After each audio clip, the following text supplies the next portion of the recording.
Okay, we're in a new area, a new little set today. Suzanne has feng shuied us. I have feng shuied us in my office back in my room. Yes. So, which I'm hoping makes me sharper and awake, because now I'm realizing why I'm so foggy.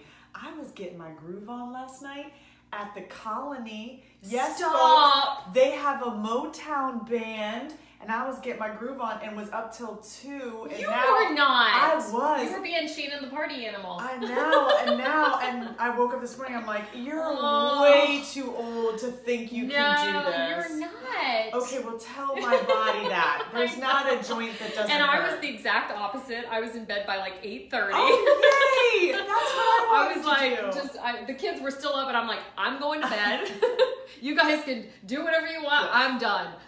That's where my body needed So, last night, but instead it was really well, fun. you're looking good. Huh? Well, thank you. All right, so today we actually wanted to honor a request that we got from a message from someone, one of our viewers, and she wanted us to talk about toxic relationships and friendships. Now, we have done an episode about toxic friendships. Yes. I don't think we've really kind of delved into the whole toxic relationship thing, like love relationships. Correct. And so we kind of wanted to talk about that. And you know, the interesting thing that I think we can say off the bat, I always feel like I see these things on Instagram, like the memes or the quotes that say basically, if you're in a toxic relationship, get the F out, you know? But I will tell you from personal experience that sometimes you can walk through them. Yes. Do you agree with that? I agree with that wholeheartedly. So 2 things I want to say on that. 1, you have to walk through them. Has anybody ever tried to do a beginning? And that's it. Right. Not the middle and the end. Just do the beginning. You can't. We can't do that with anything in life. The way we feel when you do a beginning of a relationship and it ends abruptly, you know how many people I deal with that are a mess because there was no middle, there was no end, and they just had the yummy, delicious first part, and then the person disappeared. Like, where did he ghosted me? And they're devastated. They just replay it a million times. So there's a process to relationships. Yeah. There's a beginning, a middle, and an end. And I strongly encourage people to do it all and get to the place where they really are ready for the relationship to end, or they're ready to walk away, or it dies a natural death.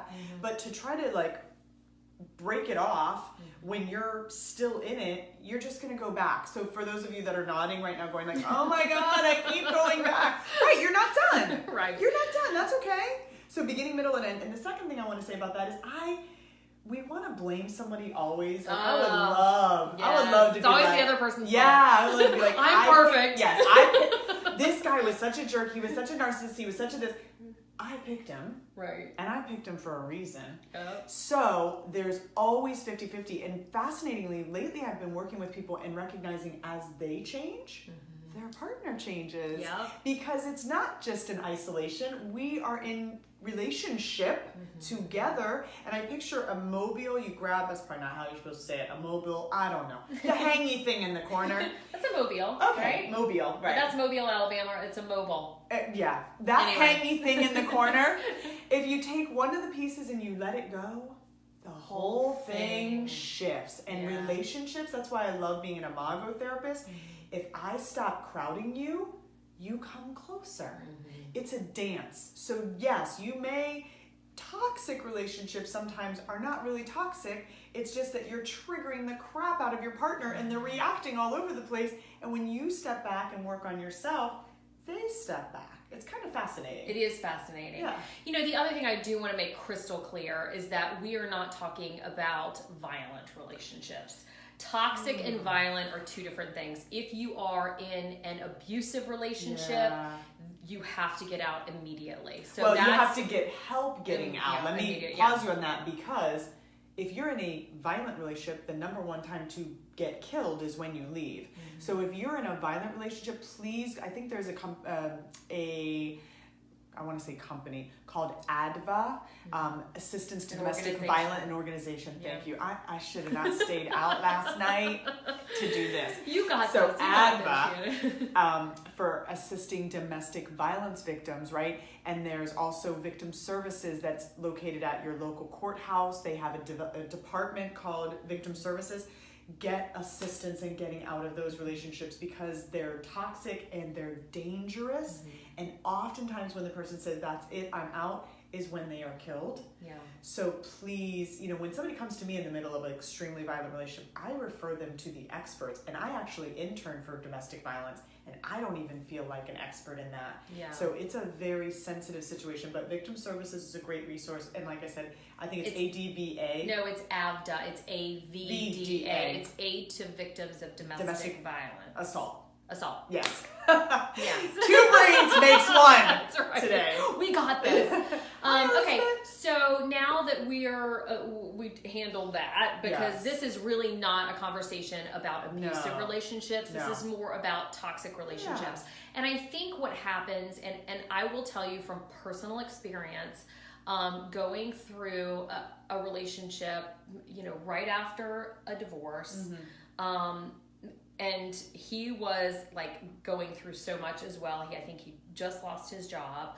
And literally we were in such stressful parts of our lives and trying to have a relationship with each other. And neither one of us was healthy. Right. And so I think when we say, I'm in a toxic relationship, just so you understand what that means, you are not healthy at that point in your life. Right. You've attracted it. You've signed on for it. Because listen, I mean, I don't mean to sound blunt, but healthy people don't do those dysfunctional things. You know what I mean? Healthy people get in a relationship with somebody who's abusive and they're like, oh yeah, wrong person. You have, no, sorry, bye. And it's us codependents or us, that will sign on for it and try to fix the other person and try to change them and all that good stuff. So you have to have skin in the game. Yeah. Obviously, to be in that relationship to begin with. You can stumble into one, but you stumble right out if you're healthy. You're done with it. Right. No questions asked. So let's talk a little bit about walking through these relationships, because for me, I went back and forth and back and forth. So I would break up with him, and then I'd get back together with him, and then I'd break up with him, and then I'd get back together with him. I mean, it probably happened 20 times. Sure. And each time I felt crazy. Yes, you do. Yes. And you can say you were. I didn't say that. I mean, I felt crazy. Yeah. And because my favorite expression is nothing changes if nothing changes. Right. And so this is what's fascinating to me. People break up and do nothing. Right. Lay by the pool, have some lunch with a friend, cry to their girlfriend, drink a wine. Right, have a bottle of wine, and then they're like, let's try it again. And I always say, what's changed? Right. Nothing. So nothing changes if nothing changes. So we have no judgment, obviously. No Suzanne and I always try to say, God, if you've done it, we've done it. I've been there. We've been there. I can't relate to going back and forth, but no, I've done that. My mom, I even have an expression for it with my mom. I'm like, ding, ding, I'm going in for round 6. Right. You got to go back in the ring. But I totally just lost my train of thought. I'm never going dancing again. But you have to, when you take a break, do some soul searching. Look at your 50%. This is the first rule of thumb, or the first tool for toxic relationships, is you are contributing to the dance. Even if you took a break for a weekend and you said to yourself, and you pulled out a pen and paper and said, how am I contributing to the dance? How am I contributing to the misery? How are the fights starting? What's my part? That I'm reactive, I'm defensive, I'm accusatory, I'm watching, I'm hypervigilant. I chase them down and want to talk, and they don't want to talk. And looking at your 50%, the Imago talks about all these different blends, like a minimizer, maximizer. That's one person who turns the volume down. They say things like, get over it. Yeah, it's not chill out. Chill out. If someone tells me to chill out, I want to rip their throats out. I'm going to kill you. I will kill you. How's that for chill out? Right? There's no straw in your throat. So they say things like, chill out, relax. It's not that big a deal. Why are you getting all worked up? And maximizers are clearly the opposite, which you and I might be, where we're like, you tell me to chillax, I'm going to kill you. Right. If you try to pipe me down, I become very loud angry. And very angry. So these two people always get together. So when you're looking at the dance as a maximizer, I do need to learn to take it down a notch. I remember one time I called my ex-husband and I go, we have a catastrophic situation. The word that I used was catastrophic, or we're in crisis. And he goes, oh my God, are the What kids happened? okay? Like, Yeah. he's expecting me to be like, I'm in the ER and Troy has no head left, you know? And he goes, what do you mean we're in crisis? I'm like, well, you know, our bank account or whatever. And he's like, no, that is not a crisis. So even people have been gentle and kind. Well, not necessarily him, but people have been gentle and kind with me saying, hey, your language is so dramatic. So that now when I want to call and say we have a catastrophe, I'm like, it's not really a catastrophe. Right. So I might lead with an I feel statement, like, I feel really scared financially right now. Okay, then my husband can hear that. He'll be like, oh, okay, well, let's talk about it. Right. So the maximizer needs to take it down. Calm down. A little bit. Right. But guess what? You minimizers, people die on your watch, man. Like, minimizers say things like, my 103 fever that my son has, he's a kid. They get fevers. Like, it's been 4 days, but I'm sure he'll be fine. Minimizing can be just as catastrophic in the sense that they don't respond or react. They turn the volume down too much. So in this dance, your 50% as a minimizer is, I need to hear better. I need to be able to validate my partner and say, I know how scared you are right now. I would like for you to take a deep breath, but I hear you and we'll work on this and validate and take it up a notch. And the maximizer that's screaming needs to take it down a notch. You know, for me, it was really interesting because, you know, I thought I was perfect in this relationship. I think you are too. Hi, Michelle. So what would happen is, because when you go through a divorce, and you know this, when you go through a divorce, you don't ever want to go back to screwing up again and going through another divorce or going through another breakup. You failed. You don't want to fail again. You screwed that up. You don't want to go back through that again. Correct. So for me, going through the relationship after my divorce was, okay, I see a red flag. Peace out. You know, I see, you know, you're reacting in a way that I don't like. Peace out. I'm going to break up with you. And so every little thing, I would break up with him.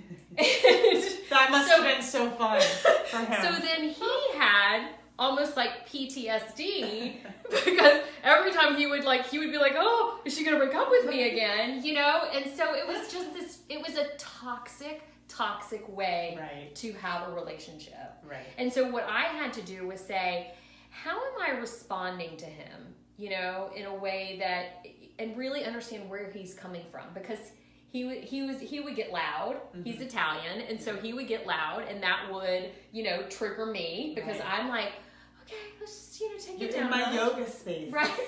You need to I'm very meditate. zen. You need to calm down.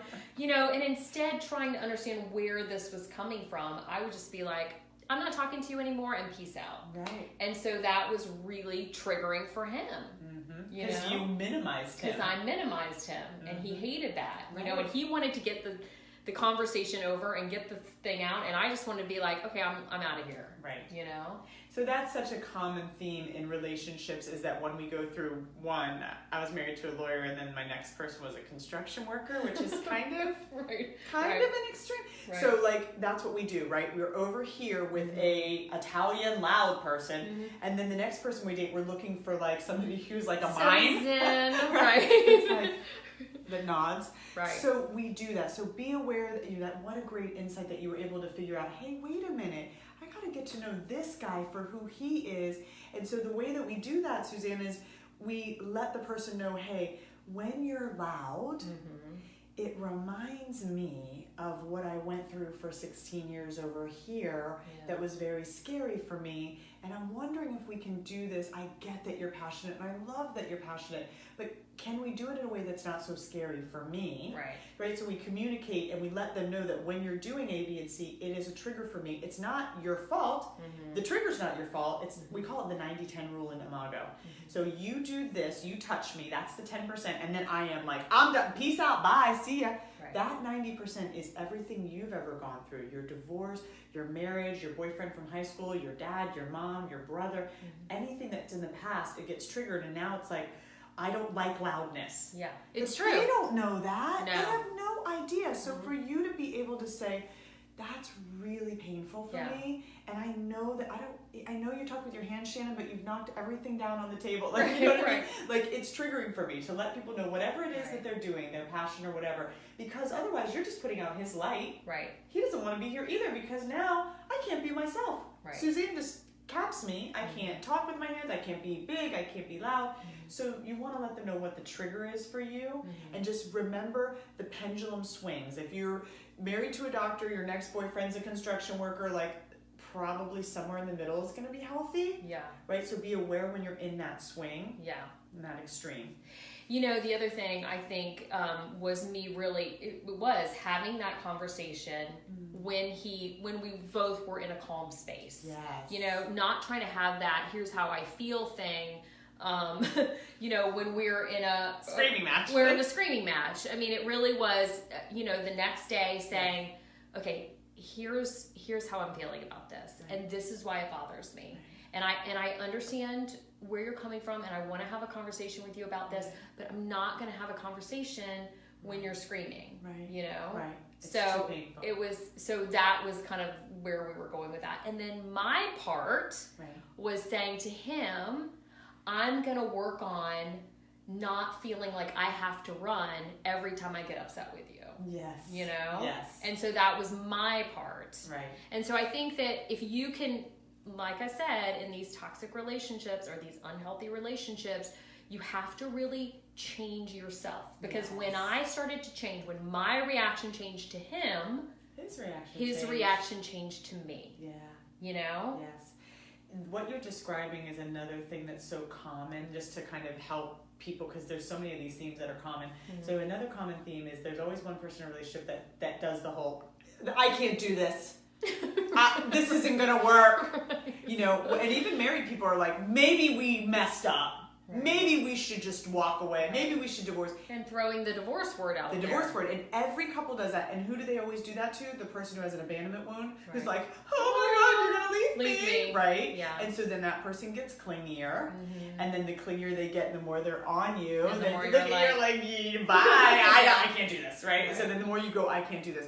So I actually, interestingly, even though I tend to be more clingy, I actually was the one in my marriage with my husband 9 years this month, actually, next week. Oh, congratulations. I was the one that would be like, I don't know if this is going to work. And then you'd be like, level, like, I'm sorry, what? We got married a month ago. Like, what do you mean? And so what I realized is, having been married and divorced, I had a trigger around, I'm not going to be trapped. You're not going to trap me in hell. Like, if we're going to do this, I'm out, right? So what I learned was I needed a release valve. I needed a pressure relief. So I needed to be able to say or do something that told me, I don't need to stay if I don't want it. Like, if I'm not trapped. So you need to do that, but you don't need to do it to your partner. Because it devastates them. Yeah. I literally tell people, and this is what I did for years, and I don't even need to do it anymore, which is exciting, but I used to just go in the bathroom and I would tell the mirror off, oh, excuse me, you and I, we're done. Oh, I am so out of here. I do not need to put up with this. I am not trapped in this. I will divorce your ass in a New York minute. I would get it out, and then I would be like, oh, I'm not trapped. And as soon as But you're not doing it to your partner. But he's on the other side of the house watching football and has no idea that I just divorced him and took all his money and, you know, whatever it is. Like, and it's fascinating. People need the pressure release. Yeah. Those of us that feel scared of being trapped, or that were in marriages that were so painful and we were hurting for so long and we finally got out, you're not strapping me down again. Right. So that's fascinating that, you know, and what I just realized over the past year when I recommend it to people, I'm like, oh, I haven't had to do that in years. But I needed to, that was the transition from doing it in the relationship to not doing it. I couldn't just stop. When I say to people, oh, don't do that, that hurts him, it's like, I don't care. Yeah. Because it hurts me to feel trapped. Right. So figuring out what it is that's triggering you and how you can deal with that trigger without impacting the other person. Because when you tell somebody you're done with them, they feel thrown away, and I guarantee it's going to be somebody who's been thrown away before. Yeah. And that's their wound, and you're going to devastate them. Yeah. So that's kind of like walking through. That's what you need to do to walk through. Right. And no matter how many times you need to go back, but what Shannon was saying is it's really important when you do take those breaks, you're really looking at yourself and looking at your part of what's triggering that other person or making the relationship more toxic than it has to be. And the tool again for that, another tool is to ask yourself what it reminds you of. Because if you're hysterical, it's historical. So the 90-10 rule is that if you're getting triggered by them and you're blaming them and you can't figure out what your part is, you're like, no, they. And all your friends are like, oh yeah, he's awful, right? They co-sign it. Right. You say to yourself, right. All your my friends always co-sign Yeah, it. they're like, oh, get rid of him. Yes, he is awful. No, you're better than that, girl. So what you need to do is ask yourself, what do these feelings remind me of? It reminds me of my marriage 10 years ago. It reminds me of my dad. It reminds me of my relationship with my sister, and I felt alone, and whatever it is. And then there's the trigger. Now if you can educate them, hey, when you do that, it brings me back here. Can we tweak it? Maybe they can't, but even knowing how you feel, they might be able to soften it or add something like, hey, I know this is hard for you, but I do need to do A, B, and C, right? So that's how we negotiate these relationships. Yeah. You know, and it's so funny. I just had a girlfriend going through some issues with her significant other, and she was, so devastated and trying to figure out. And she's like, "Do you think he's a bad guy?" I'm like, "No, he's so not a bad guy. He's the greatest guy. But you guys just have to figure out how to react to each other, in a way that's not so volatile, right. And that's the black and white thinking, right? Like I used to totally believe you're either a monster or you're a saint. Right. I'm sorry, is there anything in between? Not true. Right. Yes. And it's like, no, they hurt you, but they're not a monster. Right. Doesn't mean they're awful or they're great, because that's that black and white thinking that a lot of us do. So we dump people because we're like, oh, he's a monster, he lied. Right. Newsflash, lots of people lie. Yes. When they're scared. They lie because they're afraid you're going to dump them. They lie because they're codependent. People lie for lots of different reasons. Yeah. It doesn't mean they're like a misogynistic murderer. You know what I mean? So it's finding that middle ground. I think the hard part, and it was for me when I kept going back and going and coming, breaking up and going back and breaking up and going back, was, should I walk away for good? Mm-hmm. And how do I know? Because I kept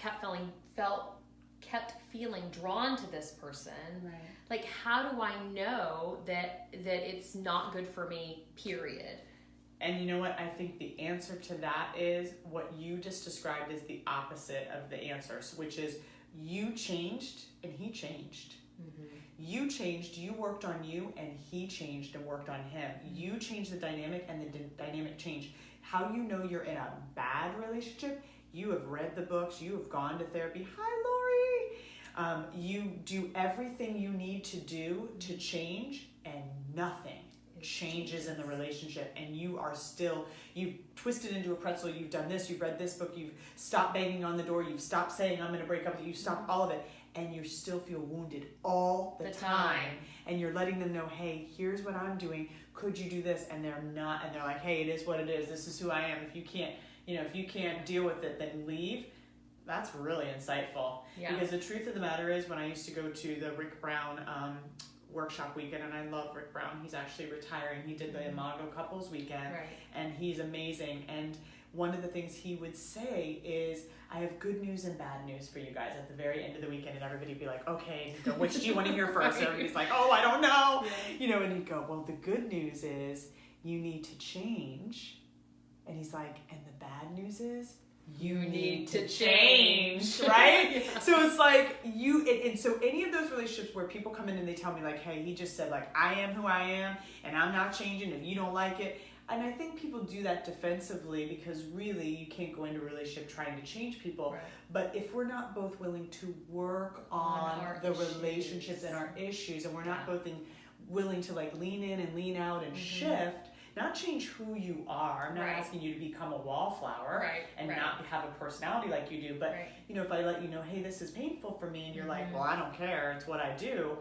That is a relationship that you need to walk away from eventually, because you're literally just signing up for, it's a self-inflicted gunshot wound, I call it. You're signing up for the pain. You know who they are. You've shown them 18 sides of yourself. You've worked on it. You've read the book. You've tried therapy. They're the same, and you're still aggravated and miserable. Yeah. You need to go. Right. They are who they are. Right. It's not personal. Right. I tell people all the time, like, that lamp will still be a lamp when you come next week. Right. You know what I mean? So if they're not willing to shift, and that you're not seeing that your change is changing them, and that this is a dance that's shifting, then let it go. Yeah.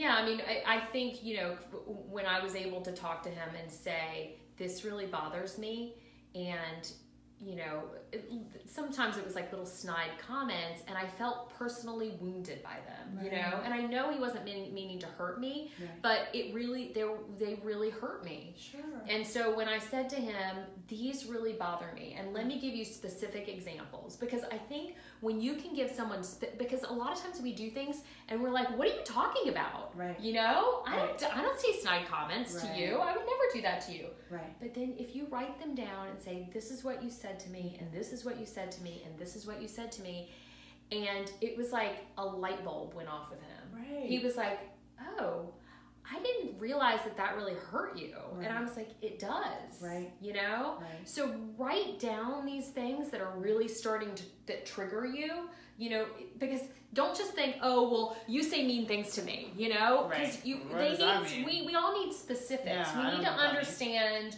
what you're talking about. And when I wrote them down and gave him specific examples, it really was an eye-opener for him. Right. And he has completely stopped that. And that's how you know you have a great guy, because you said to somebody, this is painful for me, and they said, oh my God, I love you so much, I don't want to hurt you. Right. You know you're in a toxic situation that needs to be ended when you say that. And then my personal favorite is, you're so sensitive. God, you're that's so another thing. I want to rip your throat out. Yeah, straw to the trach. Yeah, you're taken out. That's exactly what it would be, right? It would be like, oh, well, if you weren't so sensitive, Suzanne, like I'm joking with you, and you don't have a sense of humor. That's shaming. That's attacking. That's character assassination. And that person, bye. Right. You know. Hi, Ann. Hi, Ann. Ann says so true. Communication is the key. It's everything. Yes. Yeah. And calm communication. Right. Communication can come in all forms. And you know what, I do this, it's so funny, my poor husband, I'm hanging you out to dry today. We did this yesterday. We haven't done it in a really long time because we've got great communication, but he has been working so hard, and it's so hot out there. Oh my God. He is like, he's a UPS driver. He's UPS, so he's hot. And so he was on the phone in the heat, and I said something, I could feel his agitation. I said, honey, we're having trouble right now. I said, why don't you figure out how you're feeling, and then call me back and let me know. And he goes, don't do your psycho, like, don't do that feelings crap on me. I know, it must be hard to have a psychotherapist spouse. But you know what's so funny? He's literally never said that in 9 years. And I went, okay, now I know you're crazy. And I said, I really am trying to understand where you're coming from. Right. And you don't know where you're coming from right now, because I know that of him. Right. And when you figure it out, I want you to let me know. And that's how we do this marriage, by the way. We don't just say, who wants to talk about psychobabble feelings? I go, remember what marriage you're in? And he goes, you're right. You know, and he came around in like 15 minutes, and he's like, you're right, here's what's going on. But for people that do that all the time, like I was like, oh no, we're not going to do the whole you're a psycho crazy therapist, right? Because that's a character assassination. Yeah. So he knew day one, if you don't want to do feelings, don't marry me. Yes. Don't marry I'm me. all about feelings. I'm doing feelings, right? You know, Steve said that to me once about, don't do your yoga thing on me. And I was like, you need some Zen, I'm going to walk away. Right. And because I am about yoga. That's what I'm about. You are. That's who you are. Right. So yeah, you're not going to change the core of people. And if you are looking at changing the core of people, really, please leave. That's not even fair. Yeah. For someone to tell me to be logical all the time and be a lawyer, I'm not. I'm a therapist. Right. So if you're not wanting to do feelings, skip me. Right. You know? Right, and if you get triggered by someone who is outgoing and social, you probably shouldn't be with that guy, you know? Yeah. And it's not because he's a bad guy. Right. It's just because you guys aren't meant to... You're not a match. Yeah, you're not a match. But with that said, you can be with the social guy and you can say, hey, when you flirt with every single person waitress in the room. Right, it's painful for me, and it makes it, could you just, when you're talking to that blonde, could you wink at me? And let me know, like, there's my girl. Right, or this is my girlfriend, let me introduce you to her. That one too. That's that one too. Julianne says, perfect timing, I needed to hear this today. Oh, good, Julie. See, this is your message from the universe. Yay. What your friends won't tell you is today's message from the universe. I always say that, it's a sign. I'm so glad I woke up. Yeah. I'm so much clearer We would not have even been here today. Talk about relationships and how they work well. We would not have even been here today if it wasn't for Shannon. I'm in my head about the show and how to make it better. And so she was like, we just have to do it. Right. You know, you need to stop trying to make everything so perfect, and we just got to do it. It does not sound familiar because I said that to you 3 years ago. We almost never made it here because she kept planning it. I'm like, Right. could we just do Doing something? it, right. Stop trying to plan everything.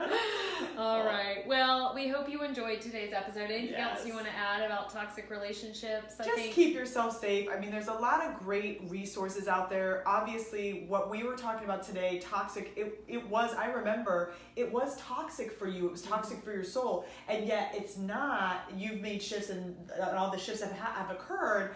So we're not really talking about verbally abusive relationships where you're being just character assassinated daily, or relationships with a narcissist, or relationships that are violent. So please, there's a ton of, one of my favorite books is called The Verbally Abusive Relationship. And a fun little insight, if you pick somebody who's verbally abusive, there's a chance you'll pick up that book and go, holy crap, so am I. Mm-hmm. So again, it is the yin and the yang, but there's resources. So it's not just this, there's so many other levels to relationships. So do your research. If you feel like you're in a verbally abusive relationship, pick up that book. Yeah, but I think I want to just repeat what you said at the beginning too, which was, if you are healthy, you will not get into an unhealthy relationship. Right. So you won't stay. You won't stay in an unhealthy relationship. Yeah, because you can It meet is very anywhere. important for you to take care of yourself, your psyche, your emotional health. Yeah. Look at what triggers you. Yeah. Look at what your past has because your past, that's where you are in relationships. Yeah, you're trying to heal your past. Right. I have somebody right now who is really impressive, and she is just coming just to look at herself, and she went back to a situation, and it's shaping up so differently because she's changed. Yeah. It's really cool. Yeah. Yeah. All right. Well, don't forget to share our episodes. Go to YouTube and subscribe to our channel. We have all of our videos up on YouTube. Podcast. Yes. If you just are in the car and want to listen to our episodes, we are up on podcast on all the podcast service providers, whatever that's called, iTunes and Google Play and all that stuff. And let us know your ideas, because this idea came from somebody and I love it. So thank you to the person that gave us this idea. When I first heard it, I thought, we've already done this, but this is a different angle. Yeah. So please. We did toxic friendships, which I mean, you have a lot of the same things. I mean, it's about setting. I think more in friendships. If you want to go back and look at our toxic friendships episode, that was more about setting boundaries. And toxic work relationships we talked about on that toxic work relationships as well. So definitely go back and check some of our old episodes, because we have done, this is our 47th episode, so we have tackled a lot of issues. But if you have a specific topic you want us to talk about, please leave it in the comment section and let us know. Yes. And if you have just any comments you want to leave about our show, please let us know. Let us know how you like our new. Yes, we're trying to be better. We've got new things coming and new things are coming. So please give us your feedback, because now's the time. Yep. All right, Shannon. Thank you. I love you. We love you guys. Love you guys. Okay. Bye.